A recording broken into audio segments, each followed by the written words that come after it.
At 6:30, we got our one and only 6:30 game, baby. We got number 9 Oregon, who's 4-0, trying to Stanford, who's 1-3. Oregon favored by 27 on the Pac-12 network. Bo Nix has been him for the Oregon Ducks so far this year. He's gone 104 or 131, thrown for 1,169 yards, 11 touchdowns, 1 interception. Bucky Irving on the ground has had 37 carries for 305 yards and 3 touchdowns. And Troy Franklin's had 25 catches for 418 yards and 5 touchdowns. Ashton Daniels for the Cardinal has gone 45-76, thrown for 534 yards, 3 touchdowns, 2 interceptions. Casey Filkins on the ground has had 24 carries for 184 yards and a touchdown. And Benjamin Urasek had 15 catches for 227 yards and a touchdown. Stanford leads the series all time, 50-35. Last game went to Oregon in 2022, obviously, and Oregon has won 3 of the last 4.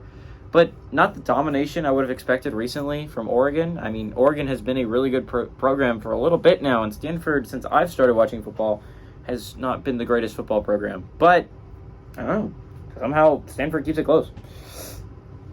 I think this is really interesting. It's like the juxtaposition between these two teams. Oregon is thriving right now, and I understand a lot of people are going to be talking about U.S.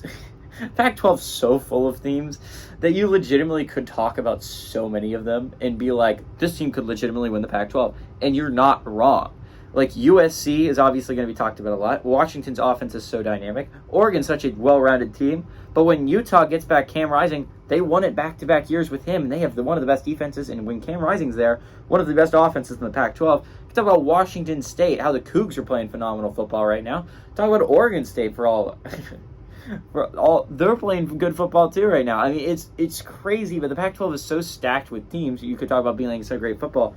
Oregon is playing legitimately great football right now, and it's on base, and as Lanning said, on all 3 phases of the ball, right? They played great offense, obviously great defense last week, and great special teams.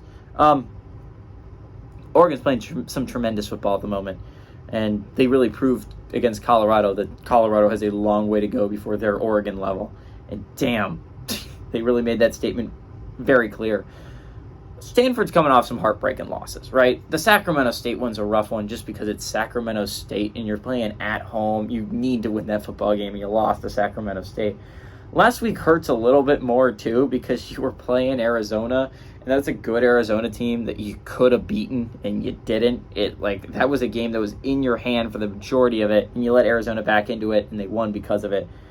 Ashton Daniels is a talented young quarterback, at least in my opinion. I think he is. But again, if Oregon made that statement against Colorado expressively clear, I don't think Stanford's going to be closer, right? Stanford is not as good of a team as Colorado, and Oregon just steamrolled Colorado. Now, there's a chance for a little bit of a sleepy little Oregon team, little eepy little Oregon Duck to pop up here, right? Like, again, after a big game, like the Colorado game was a big game, sometimes you don't play as well the next week, especially after a big win. Texas proved that when they beat in a big win against Alabama. They let Wyoming stay in it for a large portion of the game. Again, great teams don't let that happen, but again, a lot of teams do. Sometimes you get a little eepy after a big win. And Oregon, that could easily happen to Oregon here. But likelihood of that happening isn't very high. I think Stanford's nowhere near as good a team as I think Wyoming is. I have a lot of respect for Wyoming.